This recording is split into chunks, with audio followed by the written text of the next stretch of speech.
Public आती है, बंदा सोचता था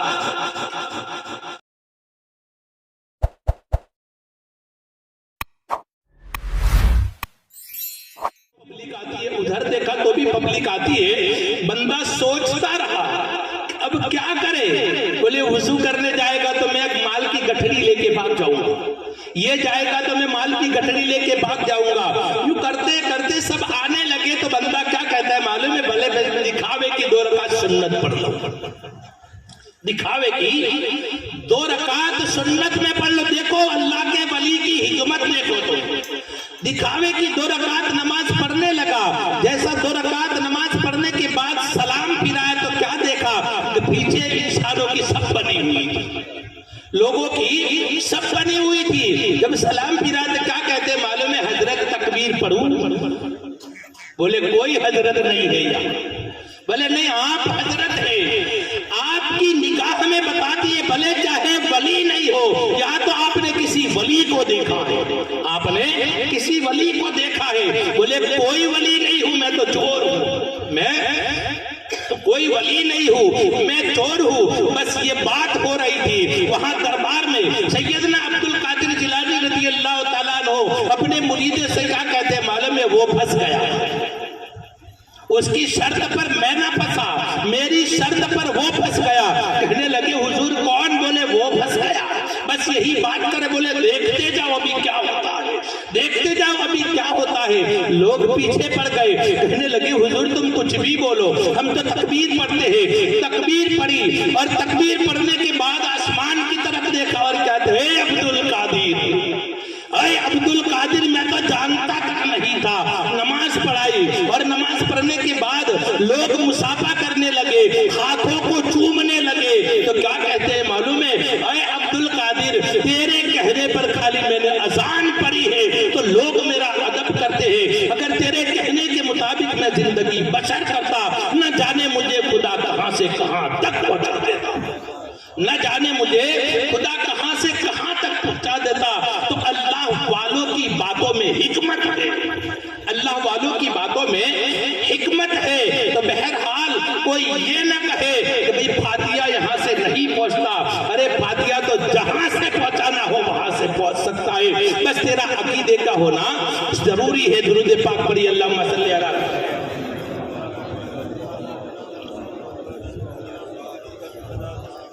सल्लल्लाहु ताला अलैहि वसल्लम। मेरी बात का बुरा ना लगाए, हम हक कहने वाले हैं। अल्लाह पाक ने हमको हक कहने के लिए पैदा किया है। मरने वाले इंसानों को आपने नहीं देखा होगा, है ना? कितने प्रकार होते हैं, कितने प्रकार होते हैं। एक वो होता है जिसको मरने के बाद जलाया जाता है, एक वो होता है जिसको मरने के बाद भुला दिया जाता है, और एक वो होता है जिसको मरने के बाद याद किया जाता है। जिसको याद करते हैं उसको खुदा याद रखता है, जिसको याद करते हैं उसको खुदा याद रखता है। बहुत से लोग कहते हैं भले चाहे बुरा लगे तो लगे, बहुत से लोग कहते हैं अल्लाह वाले चले जाते हैं हमें कुछ देते नहीं है, हमें कुछ मिलता नहीं है, हमें कुछ मिलता नहीं है। क्यों नहीं मिलता, क्यों नहीं मिलता, इसकी वजह क्या है? आपको मैं मिसाल देता हूं, है ना? मैं आपको मिसाल देता हूं। 2 बंदे कमाने के लिए गए, याद रखिए, 2 बंदे कमाने के लिए गए विदेश में, दूसरे देश में चले गए कमाने के लिए। अब एक बंदा जिस नीयत से गया है वही काम करता है, और दूसरा बंदा जेब कतरी करता है, जेब कतरी करता है। जो कमाता था वो तो हर महीने वक्त पर पहुंचा देता था, लेकिन वो बंदा पकड़ा गया, वो बंदा पकड़ा गया। पकड़ाएगा तो जाएगा कहां? जेल में। जेल में जाएगा तो घर वाले आकर के कहने लगे कि भाई तुम्हारे वाला तो बेचता है, तुम्हारे वाला वक्त पर बेचता है, हमारे वाला क्यों नहीं बेचता? बोले तहकीकात तो करो कि वहां जाने के बाद करता क्या है, करता क्या है? तो पता चला कि वो तो पकड़ा गया है, वो तो पकड़ा गया है जेब कतरी में। तो जो कैद में होता है वो कुछ नहीं देता, जो आजाद होता है वो सब कुछ देता है, जो आजाद मुराद होता है वो सब कुछ देता है। तो अल्लाह पाक ने हमें इस काम के लिए दुनिया के अंदर भेजा है। कुरान भी कहता है कि हमने तुमको ऐसे न ऐसे पैदा नहीं किए। कुरान भी कहता है कि हमने तुम्हें ऐसे न ऐसे पैदा नहीं किए, अल्लाह की इबादत के लिए पैदा किया है। और कुरान भी हमको कहता है वमा खलक़तुल जिन्न वल इंसा इल्ला लियअबुदून, हमने जिन और इंसान को सिर्फ इबादत के लिए पैदा किया है,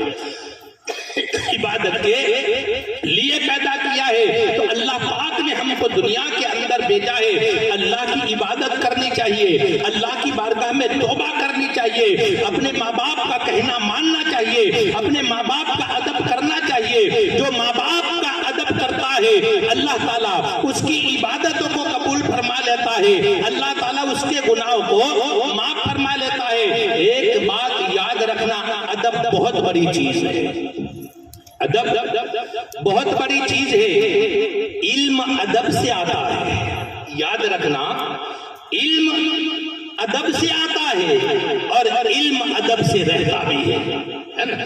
इल्म सीखने के लिए उस्ताद का अदब होना जरूरी है, इल्म सीखने के लिए उस्ताद का होना जरूरी है, और इल्म को बचाने के लिए अदब का होना जरूरी है। अगर तुम अदब करोगे तो इंशाअल्लाह अल्लाह ताला तुम्हारे इल्म के अंदर इजाफा अता फरमाएगा।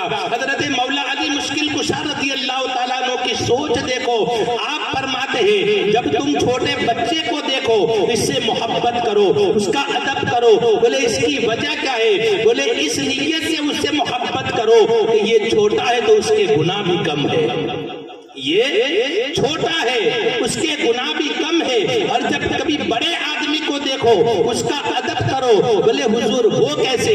बोले वो बड़ा है तो उसके अमल भी ज्यादा होंगे, वो बड़ा है तो उसके अमल भी ज्यादा होंगे। ऐसी नीयत से हम एक दूसरे से मोहब्बत करेंगे तो याद रखना, मोहब्बत करोगे तो अल्लाह बरकत अता फरमाएगा, मोहब्बत करोगे तो अल्लाह ताला इबादतों को कबूल फरमाएगा।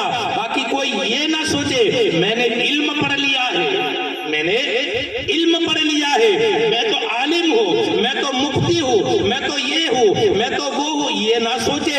अदब से इल्म रहता है, बड़े से बड़ा आलिम क्यों ना बन जाए, बड़े से बड़ा हाफिज कुरान क्यों ना बन जाए, बड़े से बड़ा मुफ्ती क्यों ना बन जाए, लेकिन उसकी जन्नत तो उसके माँ के कदमों में है, उसकी जन्नत उसके माँ के कदमों के नीचे है। ऐसा नहीं बताया कि इल्म के नीचे है, नहीं, माँ के कदमों के नीचे जन्नत है। कोई ये ना सोचे कि मैंने इतनी सारी इबादत कर ली है, मैंने इतने सारे रोजे रख लिए है, मैंने इतनी सारे नमाजें पढ़ ली है। बहुत से लोग कहते हैं मैं तो बड़ा आलिम हूँ, मैं तो बड़ा नमाजी हूँ। अरे नमाजी से कुछ नहीं होता जब तक के नबी की मोहब्बत नहीं है, नबी का अदब दिल में नहीं है, अल्लाह तुम्हारी नमाजों को कबूल नहीं फरमाता।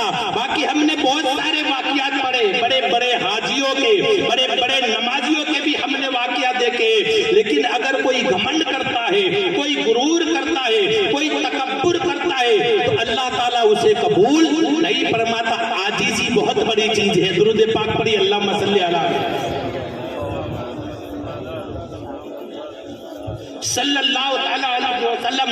आजिज़ी खुदा को बहुत पसंद है। आग की तरह ऊपर न जाओ, है ना, मिट्टी की तरह नीचे आओ। आग जलाते तो जाती कहाँ है, फट सी ऊपर चली जाती है ना, और अचानक नीचे भी आ जाती है।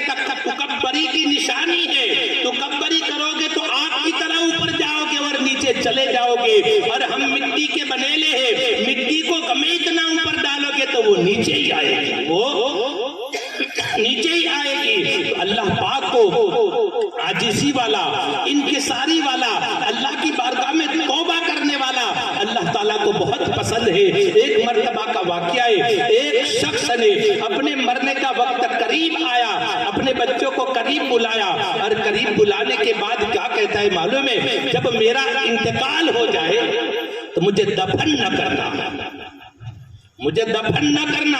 बोले क्या करे? बोले मुझे जला देना, मुझे जला देना, पूरा जलाना, और जलाने के बाद आधी राख को हवा में उड़ा देना और आधी राख को पानी में बहा देना।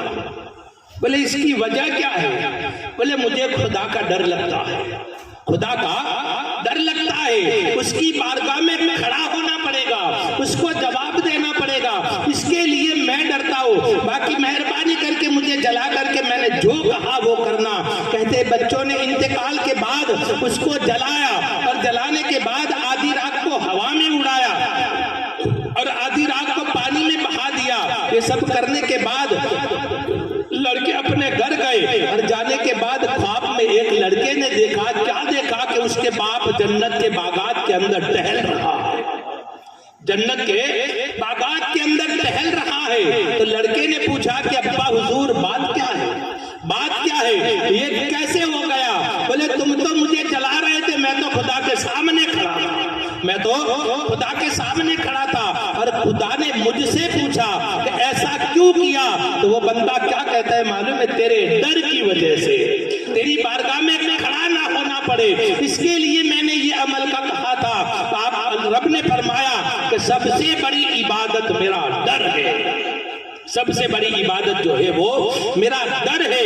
इंसान आज नमाज पढ़े, खुदा का डर दिल में ना हो, इंसान नमाज पढ़े और झूठ बोलता हो, इंसान नमाज पढ़े और सूद खाता हो, इंसान नमाज पढ़े और ज़िना करता हो, इंसान नमाज पढ़े और आपस में नाइत्तेफाकी डालता हो, तो आप अंदाजा लगाइए। कहते मैं तो नमाजी हूँ, मेरा कोई मानता नहीं है। मैं आपको बताऊं, दुनिया के अंदर सबसे बड़ा कमजोर आदमी कौन है मालूम है? दुनिया के अंदर सबसे बड़ा कमजोर कौन है मालूम है? ऐसा ना सोचो कि उसके पास पैसा नहीं है वो कमजोर है, उसके पास कपड़े नहीं है वो कमजोर है, उसके पास प्रॉपर्टी नहीं है वो कमजोर है। मेरे आका ने फरमाया सबसे बड़ा कमजोर आदमी वो है कोई भी इंसान उसकी बात पर भरोसा ना करे, उसकी बात पर लोग भरोसा ना करे, बोलता और कहते एक तो झूठा है। जिसकी बात पर भरोसा ना करे वो सबसे बड़ा कमजोर है। तो याद रखना, नमाज के साथ साथ खुदा से डरते रहना चाहिए। हम दवाई की गोली खाते हैं, खाते हैं ना भाई, अल्लाह कोई को ना खिलाए, दवा की गोली खानी पड़ती है। जब गोली लेते हैं ना तो डॉक्टर क्या कहता है? सुबह दोपहर और शाम 3-3 गोली है ना। और हम खुद पूछते हैं कि खाने में क्या, नहीं कहते ऐसा है ना कि साहेब शू खावानू हमारा, है ना, ऐसा कहते हैं ना कि क्या खाने का। तो डॉक्टर क्या कहता है मालूम है? नमक ना खाइयो, खट्टी चीज ना खाइयो, फला चीज ना खाइयो। अगर ये खाओगे तो तुमको दवा रास आएगी नहीं, ये दवा काम करेगी नहीं है। इसी तरह कुरान हमको कहता है तुम नमाज पढ़ते हो, तुम रोजे रखते हो, तुम ज़कात देते हो, तुम हज करते हो, तुम अच्छी अच्छी इबादतें करते हो, ये सब इबादतों को बचाने के लिए नबी की मोहब्बत का होना जरूरी है। उसको परहेजी कहते हैं, उसको दवाई खाने से अच्छा नहीं होता, परहेजी से अच्छा होता है। इसी तरह नबी की मोहब्बत करोगे, भले चाहे अमल थोड़ा कम होगा, अल्लाह ताला नबी की मोहब्बत के सदके में तुम्हारे अमल को पूरा कर देगा।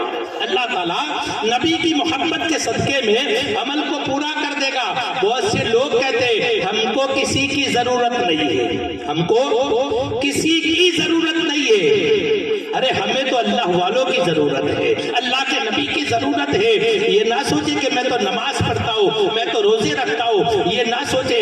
ऐसे तो बहुत से लोग देखे जिनको दुआओं की जरूरत पड़ी है। और हमारे पीरो मुर्शिद रहमतुल्लाह अलैह फरमाते थे कभी इतना बड़ा न बन जाना कि दुआ से महरूम रह जाए, कभी इतना बड़ा न बन जाना कि दुआओं से महरूम रह जाए, कभी इतना बड़ा न बन जाना कि कभी किसी का हाथ तेरे सर पे ना आवे, कभी किसी का हाथ तेरे सर पे ना आवे। बड़े से बड़े इबादत करने वाले। एक आखिरी बात मैं आपको बताऊं, दुरूद पाक पढ़िए, अल्लाहुम्मा सल्ली अला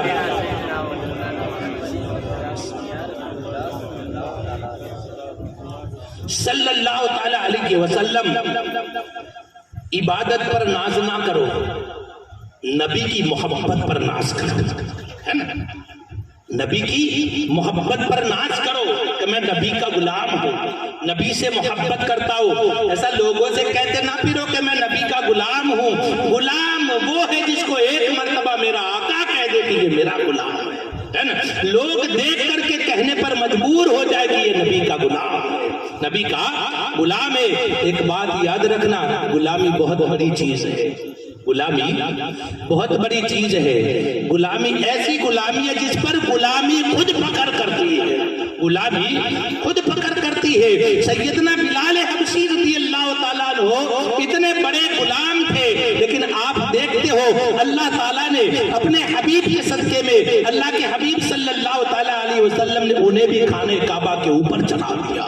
तो कभी फकर न करो, फकर करना हो तो अल्लाह की बारगाह में ये दुआ करो कि अल्लाह मेरी गुलामी को अपनी बारगाह में कबूल फरमा ले। हजरत बख्तियार काकी रहमतुल्लाह अलैह फरमाते, एक मर्तबा का वाकया है, मोहम्मद बिन हारून बल्ख के रहने वाले, बल्ख के रहने वाले, आज लोग नहीं कहते मैं तो तहज्जुद पढ़ता हूं, मुझे किसी की जरूरत नहीं है, मैं तो रोजाना एक कुरान पाक खत्म करता हूं, मुझे किसी की जरूरत नहीं है। तो कुरान पाक की बात करता है। हजरत इमाम शाफई रहमतुल्लाह अलैह दीन को पूरी रात दीन की तबलीग करते थे, मसले मसाइल बताते थे और पूरी रात अल्लाह की बारगाह में खड़े होकर के निफल पढ़ते थे और ईशा की नमाज के बाद अपने घर आते थे, अपनी माँ के कदमों में आकर के बैठते थे, अपनी माँ के सर में तेल डालते थे और हाथ डालते थे, उनकी माँ को अच्छा लगता था। फिर आप पाँव की तरफ आते थे और पाँव को चूमते थे, तो उनकी माँ क्या कहती थी मालूम है, अरे मेरे बेटे पूरा दिन कुरान पाक पढ़ता रहता है, अल्लाह के नबी की हदीस बताता है, दरूद पाक पढ़ता रहता है, पूरी रात नफल नमाज पढ़ता है और मेरे कदमों को क्यों चूमता है? तो वो क्या कहते हैं मालूम है, अम्मी जान आपको को कदम लगता है, मैं तो जन्नत को चूम रहा हूँ, मैं तो जन्नत को चूम रहा हूँ। उन्होंने तो ऐसा नहीं कहा कि मेरे पास इबादत है, मुझे किसी की जरूरत नहीं है। अरे इबादत गमे इतनी हो, लेकिन किसी का साया अगर सर पे नहीं है तो अल्लाह इबादत कबूल नहीं करता। एक मर्तबा का वाकया है, हजरत मालिक बिन दीनार रहमतुल्लाह अलैह बहुत बड़े पाए के बुजुर्ग हैं। आप हज के लिए गए, आप हज के लिए गए। बहुत से लोग कहते हैं मेरे पास पैसा है, इसके माँ बाप की क्या जरूरत है ना? इसके वाला वो अब्दुल मुस्तफा आजमी साहब नहीं बताते, एक सेठ आया था, बोले हुजूर गाड़ी खरीदनी है, मुंबई जाके गाड़ी खरीदनी है। तो बोले इंशाअल्लाह बोलो, इंशाअल्लाह बोलो।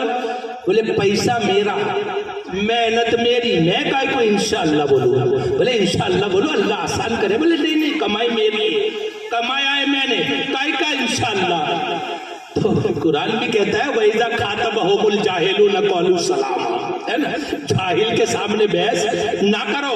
जो नबी के बारे में कुछ कहते बुरा भला, उनके बारे में मैं कहता हूँ वैजा खातबहुमुल जाहिलून क़ालू सलामा। कुरान कहता है जाहिलों से तुम बहस ना करो। तो कहा कि भाई इंशाअल्लाह बोल। बोले नहीं पैसा मेरा है, मैं काय को बोलूं? बोले जा कोई बात नहीं, कोई बात नहीं। वो चला गया, कहते मुंबई जाकर के गाड़ी खरीदी। एक ही गाड़ी कंपनी में देखी, अब्दुल मुस्तफा आजमी साहब फरमाते हैं गाड़ी देखी, कंप्लीट हो गया। जब पैसा देने की बारी आई, जेब में हाथ डाला तो हाथ तो डायरेक्ट चला गया। मुंबई में कोई ने जेब मार लिया, पैसे काट लिया, ले गया, डायरेक्ट नीचे हाथ चला गया। तो वो बंदा उल्टे कदम चलने लगा। बोले क्या बात है? बोले पैसे चले गए, अब कहां से मैं गाड़ी खरीद दूंगा? तो वो बंदा चला गया डायरेक्ट मौलाना के पास। बोले इंशाअल्लाह मैं आपके पास आया, इंशाअल्लाह मैं आपके पास आया, इंशाअल्लाह मैं यहाँ से चला, इंशाअल्लाह मैं मुंबई पहुंचा, इंशाअल्लाह मैंने गाड़ी देखी, इंशाअल्लाह कीमत भी तय हो गई, इंशाअल्लाह मैंने जेब में हाथ डाला तो जेब कतरा गया। आप क्या कहते हैं बेवकूफ, यहाँ से चला जा, अपनी ताकत पर फकर ना कर, घमंड ना कर। अरे इंशाअल्लाह बोला कर, अल्लाह ने चाहा तो अल्लाह तेरी मदद फरमाएगा। तो बहुत से लोग नहीं कहते हमारे पास तो सब कुछ है, नमाज है, रोजा है, हज है, ज़कात है, हमें किसी की जरूरत नहीं है। वहां तो ऐसों की जरूरत नहीं है, इसके नबी वालों की जरूरत है, वहां तो इसके नबी वालों की जरूरत है। तो बहरहाल आखिरी बात में आपको बताता हूँ। हजरत मालिक बिन दीनार रहमतुल्लाह अलैह आप खाने काबा के अंदर तवाफ कर रहे थे, खाने काबा के अंदर तवाफ कर रहे थे और तवाफ के दौरान आपने खाने काबा के गिलाफ को पकड़ा और पकड़ने के बाद अल्लाह की बारगाह में दुआ मांगी और दुआ मांगने के बाद क्या कहते हैं मालूम है? ऐ मेरे रब, इतने सारे हाजी हैं, मैं तेरी बारगाह में दुआ करता हूं, इनमें से तूने किन किन की हज को कबूल किया मुझे बता दे। बस इतनी दुआ मांगी। दुआ मांगने के बाद हज के अरकान के लिए आप कहते मीना में पहुंचे। मीना में पहुंचे, मीना में जाने के बाद कहते इबादत करते थे, आपकी आंख लग गई। आंख लग गई तो दो फरिश्ते आपस में बातें कर रहे हैं। कौन सी बातें? इतने सारे हाजी आए, अल्लाह पाक ने सबकी हज को कबूल किया, लेकिन एक बंदा जो है बल्ख से आया हुआ है, उसका नाम है मोहम्मद बिन हारून, अल्लाह पाक ने उसकी हज को कबूल किया नहीं है, और उसने एक नहीं 40 हज को कबूल, 40 हज किया, 40 हज किया है। आज एक हज करके इंसान का सीना चौड़ा हो जाता है, तकब्बुर करता है, घमंड करता है कि मैंने हज किया। अरे तकब्बुर ना कर, खुदा का शुक्र अदा करके अल्लाह पाक ने बुलाया है तुझे, अल्लाह पाक ने बुलाया है। एक नहीं 40 हज किया, फिर भी अल्लाह पाक ने पैगाम क्या पहुंचाया मालूम है? 40 हज किए उसने, मगर उसका एक भी हज अल्लाह पाक ने कबूल नहीं किया। हजरत मालिक बिन दीनार रहमतुल्लाह अलैह की आंख खुल गई।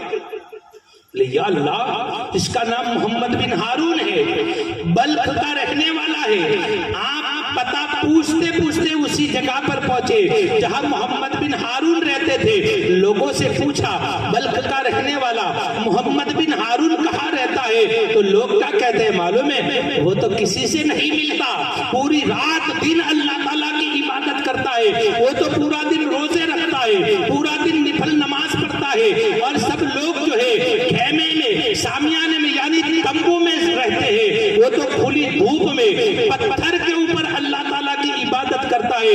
हजरत मालिक बिन दीनार रहमतुल्लाह अलैह सोच में पड़ गए कि या अल्लाह, यहाँ लोग कहते हैं बहुत बड़ा आबिद है, और यहाँ फरिश्तों को मैंने कहते हुए सुना, अल्लाह ने उसके एक भी हज को कबूल नहीं किया। आपने कहा कोई बात नहीं, कहाँ मिलेगा? बोले सामने टेले पर है, वो अल्लाह की इबादत कर रहा है। हजरत मालिक बिन दीनार रहमतुल्लाह अलैह कहते हैं, मैं उसके करीब पहुंचा, वो नफल नमाज पढ़ रहा था, नफल नमाज पढ़ रहा था। मैं उसके पीछे जाकर के खड़ा हो गया, उसने नमाज को अदा किया, सलाम फिराया, और सलाम फिराने के बाद मैंने सलाम किया, सलाम किया कि अस्सलाम वालेकुम। वो सामने से बंदा मोहम्मद बिन हारून क्या कहता है मालूम है? वालेकुम अस्सलाम या मालिक बिन दीनार। अब बताओ खुदा के क्या मैसेज, क्या खबर लेकर के आए हो? अब कौन सी खबर लेकर के आए हो? हजरत मालिक बिन दीनार रहमतुल्लाह अलैह फरमाते, मेरी तो पहली मुलाकात है, न मैंने उसको पहले कभी देखा है, ये तो बंदा मेरा नाम भी जानता है, और खुदा ने फरिश्तों के जरिए जो खबर करी उसकी भी खबर देता है कि क्या मैसेज लेकर के, क्या खबर लेकर के आए हो? बोले बताओ क्या खबर लेकर के आए हो? बस वही खबर है कि अल्लाह पाक ने मेरी हज को मरदूद कर दिया, अल्लाह पाक ने मेरी हज को कबूल नहीं किया। क्या यही खबर लेकर के आए? बोले हाँ। क्या बात है, ये कैसे हुआ? तो क्या कहते मालूम है? मैं इबादत गुजार था, इबादत करता था। एक दिन दोस्तों के साथ में गया, दोस्तों ने मुझे शराब पिला दी। दोस्तों ने, अब तो शराब फैशन हो गई है, शराब फैशन हो गई है। शराब पीने वाला जब तक कि अल्लाह की बारगाह में तौबा नहीं करेगा, वहां तक अल्लाह ताला उसको माफ नहीं करेगा। शराब पीने वाला जब तक तौबा नहीं करेगा, वहां तक अल्लाह ताला उसकी तौबा को कबूल नहीं करेगा। और शराब पीने वाला, हजरत अब्दुल्लाह इब्ने मसऊद रज़ी अल्लाह ताला अन्हु फरमाते हैं, शराब पीने वाला अगर मरने से पहले तौबा नहीं करता, उसको दफन किया जाए और उसका सामना, उसका जो चेहरा जो है खाने काबा की तरफ रखा जाए, तो हजरत अब्दुल्लाह इब्ने मसऊद रज़ी अल्लाह ताला अन्हु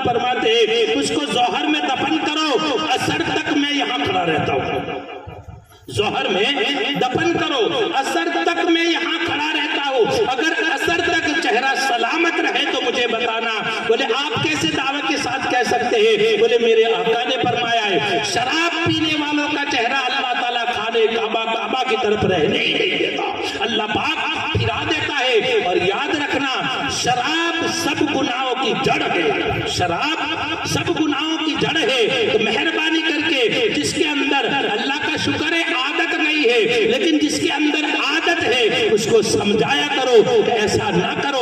अल्लाह के लिए मेरे आका ने जिसको हराम करार दिया है, मेरे आका ने जिसको हराम करार दिया है, ऐसी चीजों की तरफ न जाओ। तो बहरहाल वो मोहम्मद बिन हारून कहने लगा तो मेरे दोस्तों ने मुझे शराब पिला दी। जब शराब पिलाई उसी दिन पहली रमजान थी, तरावी थी पहली, मैं शराब पी करके अपने घर आया, मेरी माँ ने मुझे देखा, क्या करके आया? शराब पी करके आया, तुझे शर्म ना आई? जिसको मेरे आका ने हराम करार दिया उसको तू पी करके आया। तो मेरी माँ ने जो है मुझे एक तमाचा मार दिया। जब मुझे तमाचा लगा, शराब का नशा था, फिर मुझे शैतान ने भर गलाया तो डबल गुस्सा हो गया। मैंने जोर से अपनी माँ को धक्का दे दिया। जैसा मैंने धक्का दिया तो मेरी माँ जो है जलते हुए तंदूर में गिरी जिसमें रोटियां पकती थी। मेरी माँ गिर गई, लेकिन मैं तो शराब की हालत में था। मेरी बीवी ने मुझे धक्का दे दिया, मैं बिस्तर पर गिरा, बस गिरता ही रहा, बस सो गया शराब की हालत में। फजर हुई, फजर में मेरी बीवी, वफादार बीवी, मेरे कहने के मुताबिक अमल करने वाली बीवी जब मेरे सामने आई तो मैंने मुस्कुरा करके उसे बुलाया तो वो बीवी कहने लगी तू गद्दार है, तो नापाक है। बोले वो कैसे? बोले तूने नशे की हालत में अपनी माँ को धक्का दिया, अपनी माँ जो है जलते हुए तंदूर में गिरी और गिरते के साथ इतना जली वो रातों रात इंतकाल कर गई है। तो वो मोहम्मद बिन हारून क्या कहते हैं मालूम है? जब मैंने सुना कि नशे की हालत में मैंने धक्का दे दिया है तो मैंने अपना हाथ काट डाला। जिस हाथ से मैंने धक्का दिया था उसी हाथ को मैंने काट डाला और काटने के बाद आज तक मैं अल्लाह की बारगाह में तौबा करता हूँ। 40 साल गुजर गए, 40 साल में एक भी हज नहीं गई, 40 साल से मैं 70 रोजे रखता हूँ, 40 साल से मैं पूरी रात पूरा दिन अल्लाह ताला की इबादत करता हूँ, नफल पढ़ता रहता हूँ। लेकिन हज का टाइम आता है, इसी जगह पर कोई अल्लाह का वली आता है और कहता है कि अल्लाह पाक ने तेरी हज को कबूल नहीं किया। बस इतना कहा। हजरत मालिक बिन दीनार रहमतुल्लाह अलैह क्या कहते हैं मालूम है? खुदा तुझे गारत करे। इतना कह के ये भी चले गए। मोहम्मद बिन हारून आसमान की तरफ देखते हैं, कहते हैं मेरे रब कोई पकड़ ना करे कि मैंने इतने हज किए हैं, कोई घमंड ना करे कि मैं तो इतनी नमाजें पढ़ता हूँ। मोहम्मद बिन हारून जो है आसमान की तरफ देखा और कहा ऐ मेरे रब मैं मजबूर हूँ, मैं तेरी बारगाह में तौबा करता हूँ। ऐ मेरे रब अब तो मुझ पर पत्थर बरसा दे, तो मुझे हलाक कर दे। अब तो मालिक बिन दीनार भी मुझसे नाराज है। बस यूं करके चले गए। हजरत क्या कहते मालिक बिन दीनार रहमतुल्लाह अलैह आप सोए हुए थे, आपकी आंख लग गई। अल्लाह के हबीब सल्लल्लाहु ताला अलैहि वसल्लम ख्वाब में तशरीफ लाए, ख्वाब में तशरीफ लाए, मेरे आका को सलाम किया। सलाम करने के बाद मेरे आका ने कहा कहीं मालिक बिन दीनार तूने मोहम्मद बिन हारून का दिल क्यों तोड़ दिया? बोले हुजूर क्या करता मैं, अपने अपनी माँ उसने जो है अपनी माँ को तकलीफ पहुंचाई तो मैं ऐसा न कहता तो क्या करता? बोले ऐसा नहीं करना चाहिए। तो बोले हुजूर क्या होगा, क्या होगा?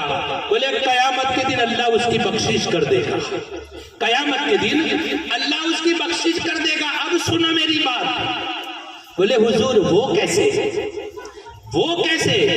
बोले उसकी माँ तो पहले से ही जन्नत में है, उसकी माँ तो पहले से ही जन्नत में है। उसकी माँ रब की बारगाह में जाकर के कहेगी और रब से कहेगी कि मेरे रब मेरा एक बेटा मैं भी दुनिया में छोड़ के आई थी, मेरा बेटा मैं भी दुनिया में छोड़ करके आई थी, वो कहाँ गया? तो रब फरमाएगा वो जहन्नम के अंदर है, जहन्नम के अंदर है। बोले वो कैसे, किस वजह से वो जहन्नम के अंदर है? बोले तुझे ईजा पहुंचाई थी, तुझे धक्का दिया था, तू जलते हुए तंदूर में गिरा था, तो मुझे जलाल आ गया, इस वजह से मैंने उसको जहन्नम के अंदर डाला है। तो उसकी माँ कहेगी मेरे रब अब क्या करेगा, अब क्या करेगा?